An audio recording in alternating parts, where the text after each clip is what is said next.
working really hard in anticipation for something that we're not used to seeing, but something that can have significant impacts on the region.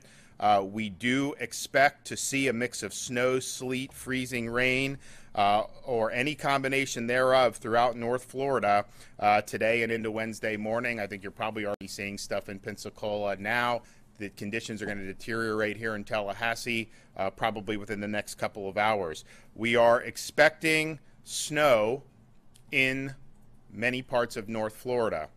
The forecast now is 2 to 4 inches. It's possible you could have localized accumulation of up to 6 inches. I've asked my guys to go back and look at the historical record, and we've never had 6 inches accumulate in Florida based on the information that we had. So that's something that would be very, very noteworthy. Ice is expected in North Florida, particularly in the northeastern part of Florida. Extreme cold warning's been issued across the far western panhandle for wind chill values as low as 5 degrees, being possible. Cold weather advisories extend throughout North Florida for dangerously cold wind chills overnight Tuesday and into Wednesday morning. Winter storm warnings have been issued for the western Florida panhandle, with additional extensions eastward along the I-10 corridor in Duval County. Snowfall totals, as I mentioned, forecast between 2 to 4 inches, and we could break the Florida record. The weather is, of course, forecast to continue to worsen throughout the afternoon. Roads will ice before this time as the weather continues to cool, and so driving is one of the biggest hazards of cold weather. And I'll say a little bit more about that, but that's something that's really, really critical as we weather the next day and a half, 2 days. All non-essential state workers in the impacted areas are dismissed at 1 o'clock today. There are some state offices and counties in western Florida that have already closed or will be closing sooner. As of now, state offices in impacted areas will be closed tomorrow, Wednesday, January 22nd. Localities will make independent determinations about closures with respect to things that they have control over. So please listen to your local officials and your local emergency announcements. I don't have to tell anybody that we're not necessarily used to walking in a winter wonderland here in Florida. This is atypical weather for our region. Even northern Florida, which is traditionally cooler than southern Florida at this time of year, we are not used to seeing significant snow accumulation. Now, our infrastructure is designed differently than states that are used to this. I mean, if this were South Dakota, they would just shrug their shoulders. We are designed a little bit differently. Now, the state has done a lot to prepare, but I would say that you have the opportunity to just recognize that the road conditions, driving in icy conditions, can be very, very hazardous. And that's true anyways, but you also have Florida drivers, which, look, North Florida may not be the level of South Florida in terms of the driving, but when you are in these icy conditions, there's a lot that can go wrong. And if people have never driven in that before, it is just different driving in that. So we're advocating for people to stay off the roads if at all possible as these conditions continue to deteriorate.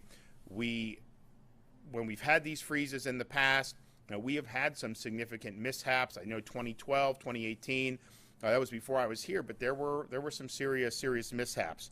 Now, we have signed an executive order ahead of this anticipated weather. We are at a level 2 here at the State Emergency Operations Center.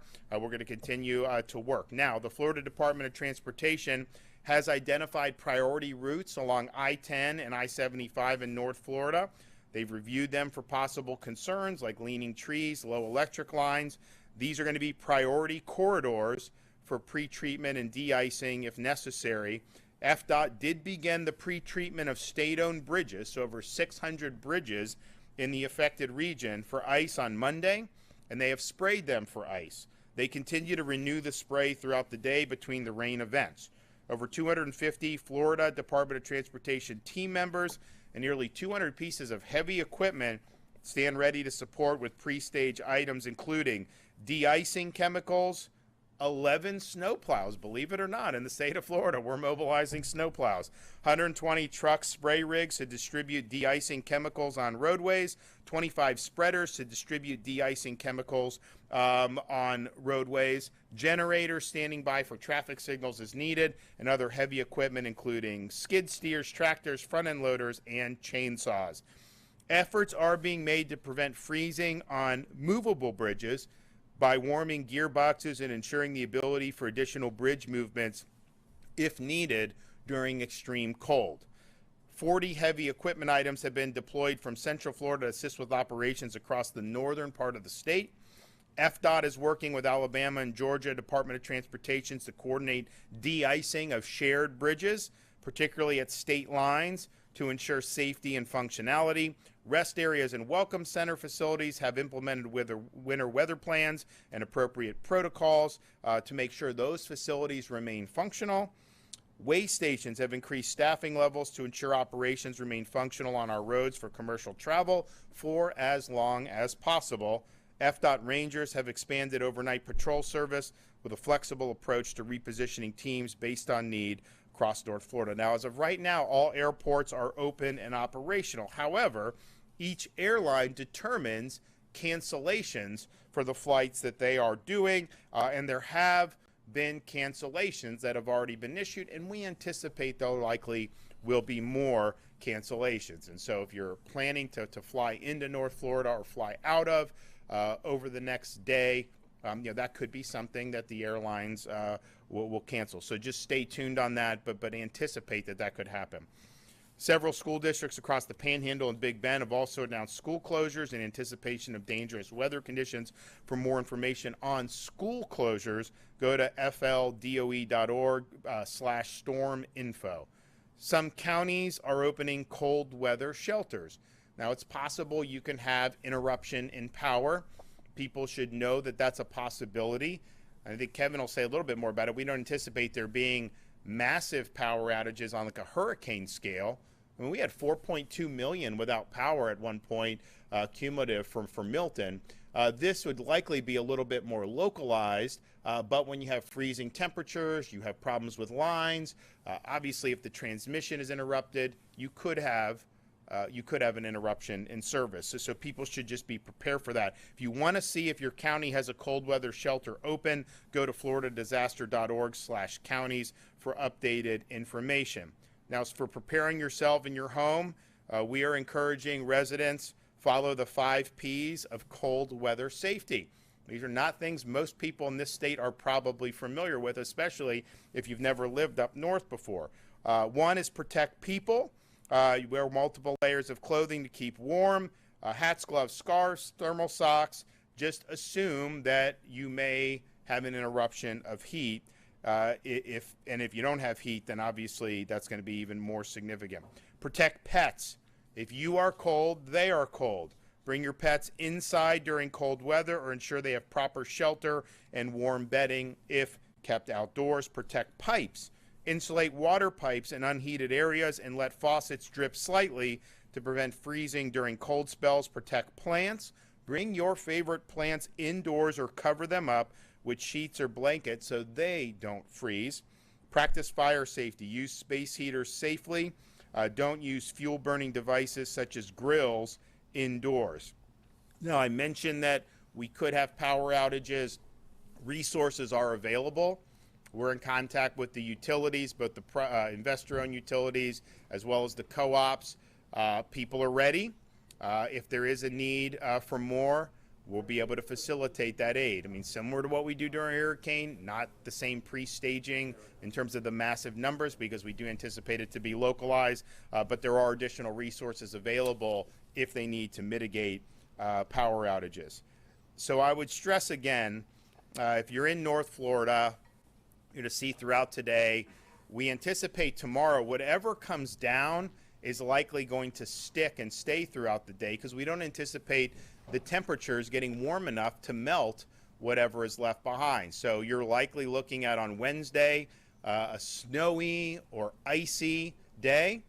Now, Jared Perdue and FDOT, they are going to be working on all state roads bridges, and the 2 interstates. And they have salt, they have plows, they have things. They're going to work to get those roads open as soon as possible, or safe as soon as possible. Your local roads is really going to be dependent on what your county does or what your city does. So you need to listen to what they're doing.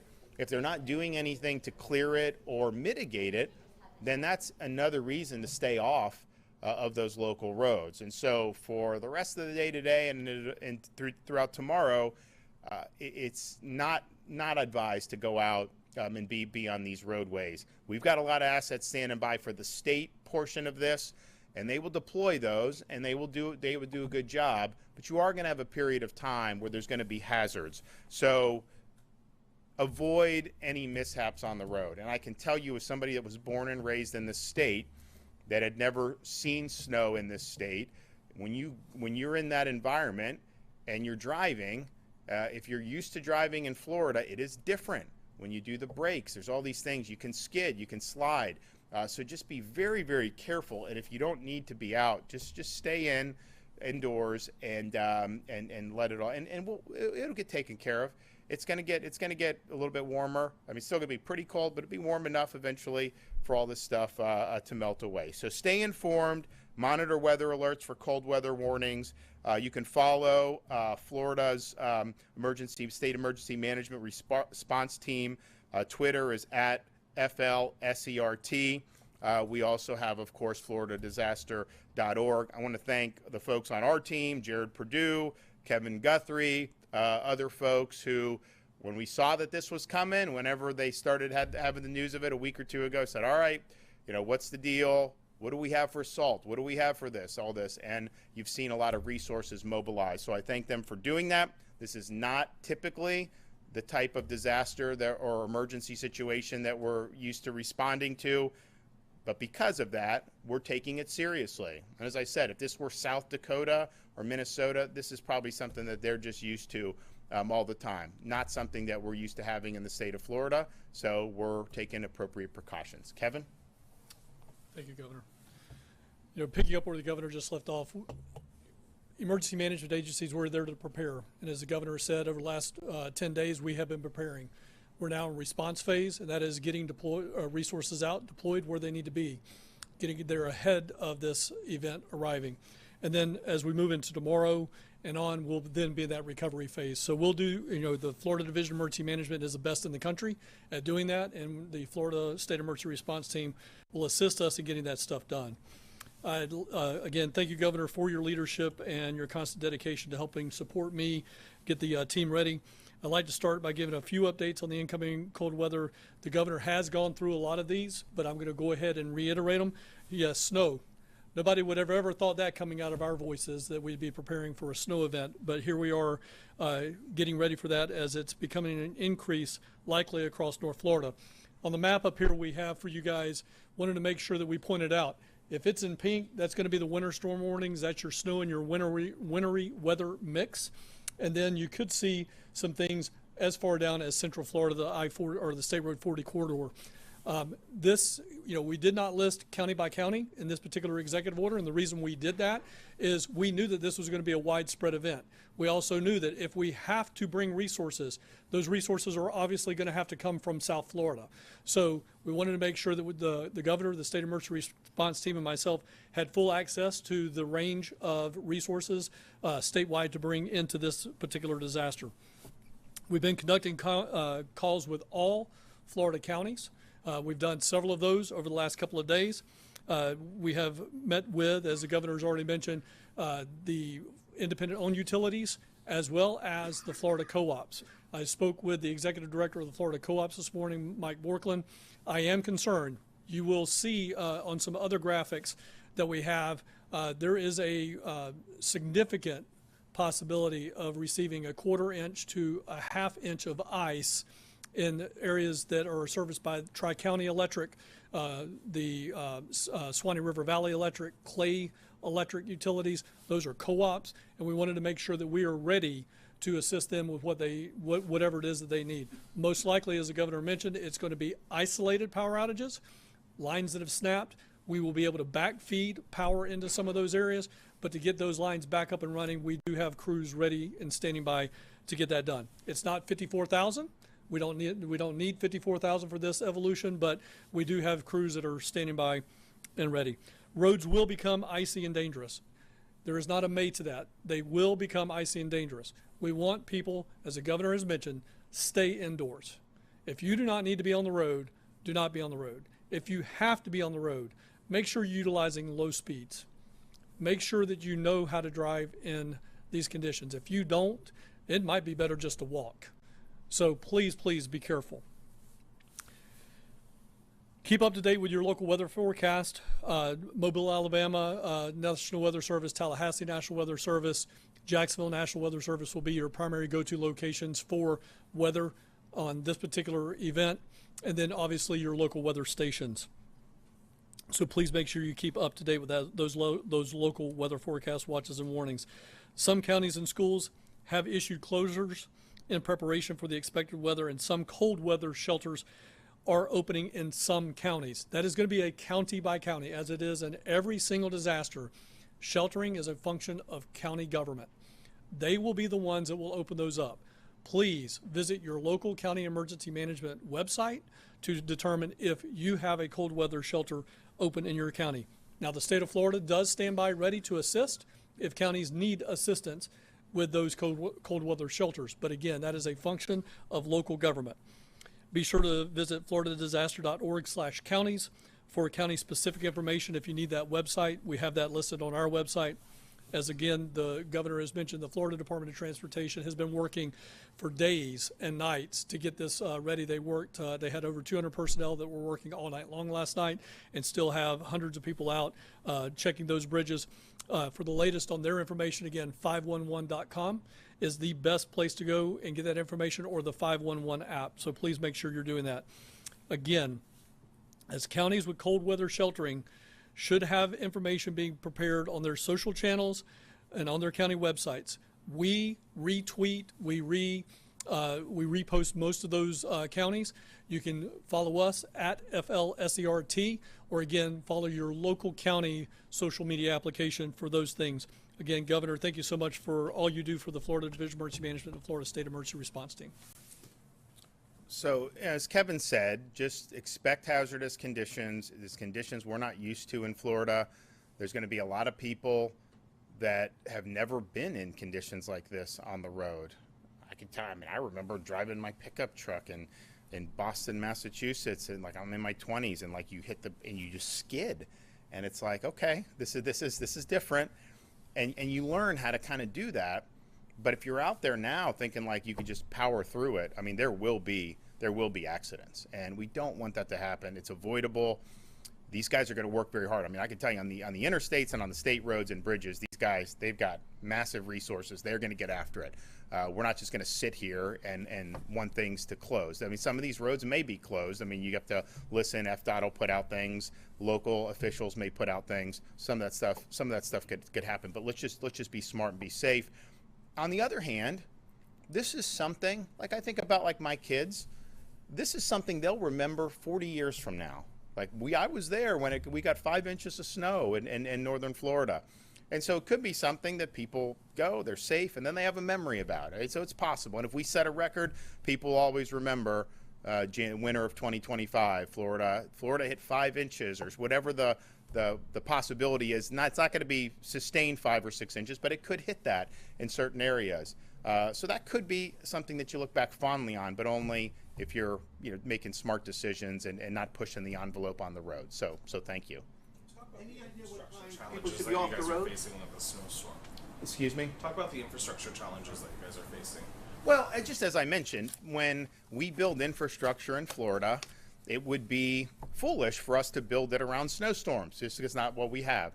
So our infrastructure is just geared differently than if we were in the Great Lakes region, let's say. That's fine. However, we've mobilized snowplows. We have salts for the roads. We can use some of our other heavy equipment in order to be able to clear the roads. And so this is something, we've been discussing this now for many days.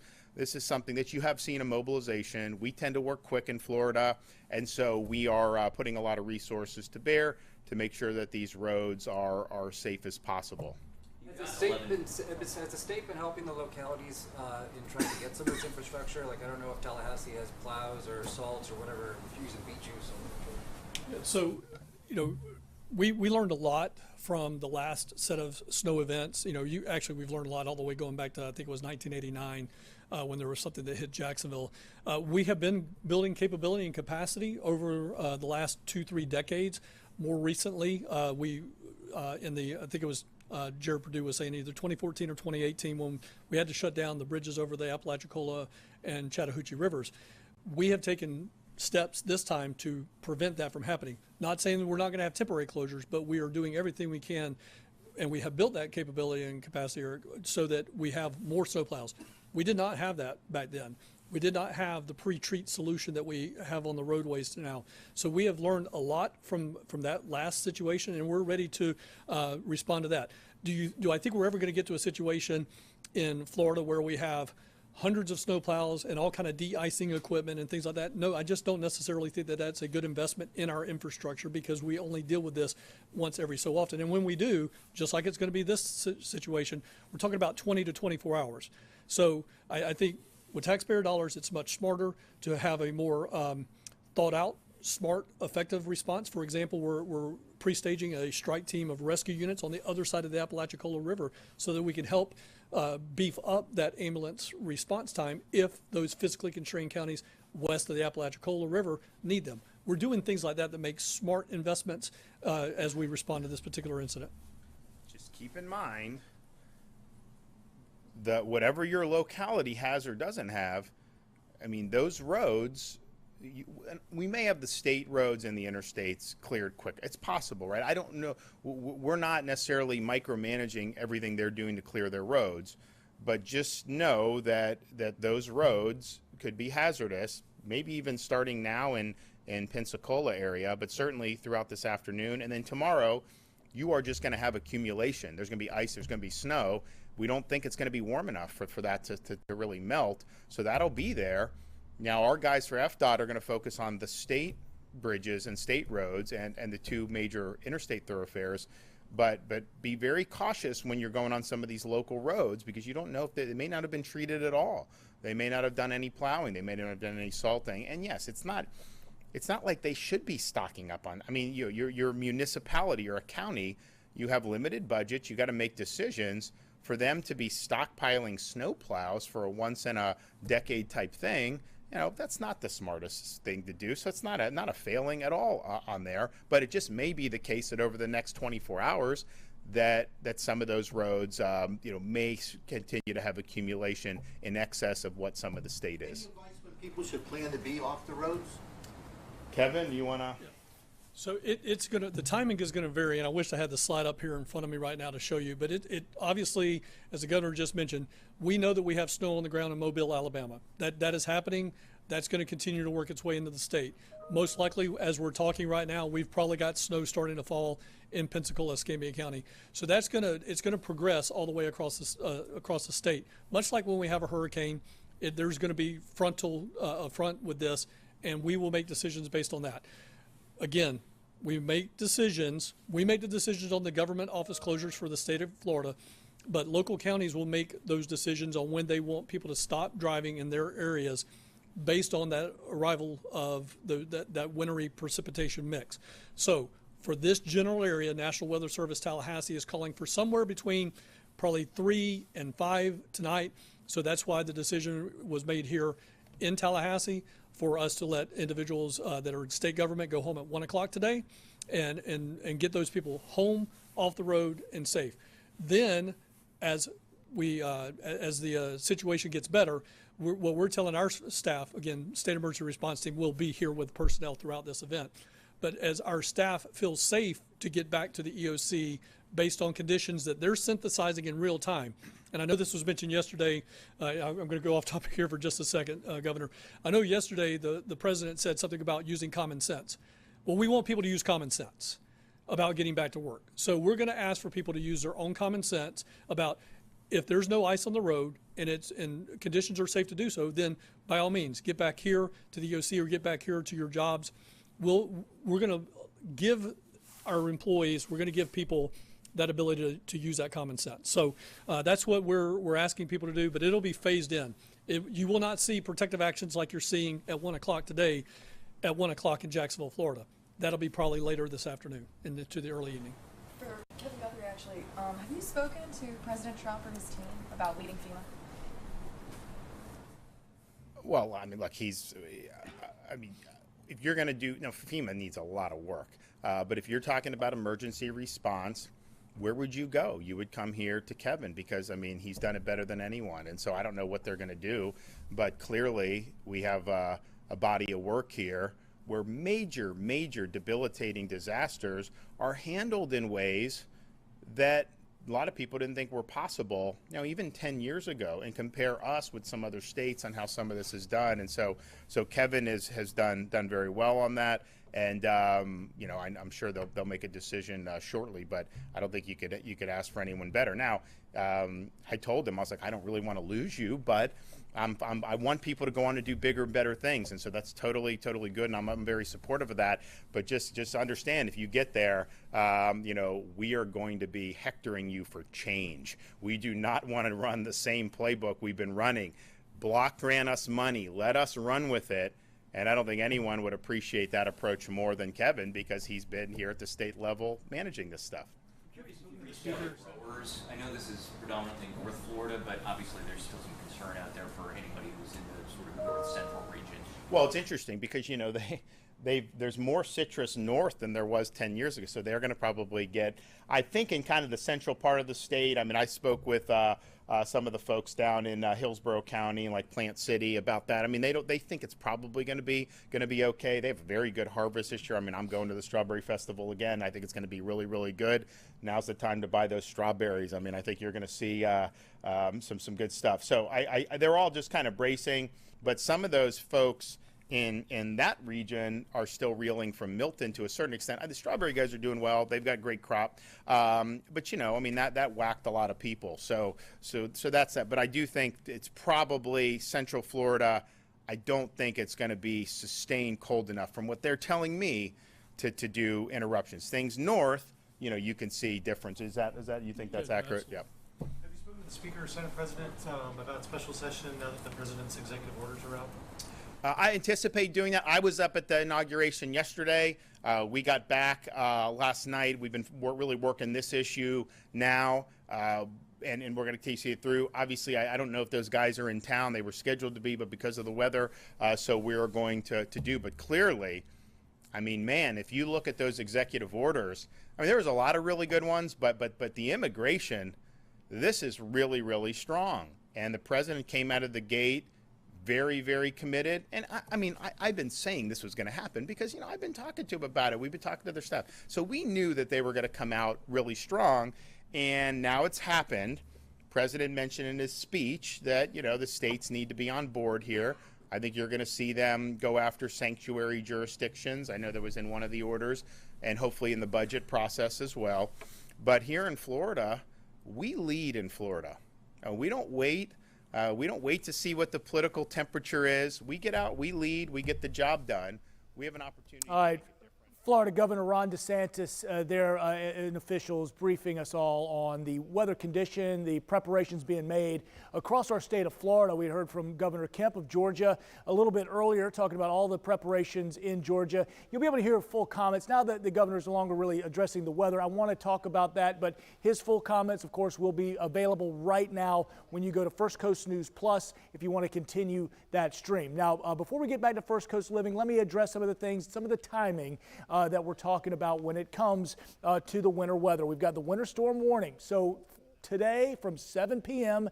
until tomorrow at 1 p.m. will be when we experience the worst of the weather. Of course, when we're talking about inland southeast Georgia, our counties like Ware, Pierce County, Waycross, Blackshear, anywhere along that Highway 84 corridor, inland southeast Georgia, we'll be watching and trying to get folks home off the roads as close to 4 or 5 o'clock as possible. I know a lot of people will be coming home from work about 5 o'clock, but once you're home, be home for the duration, and that'll include through the early morning hours because we got to get back up and above freezing, which is going to take a while in southeast Georgia.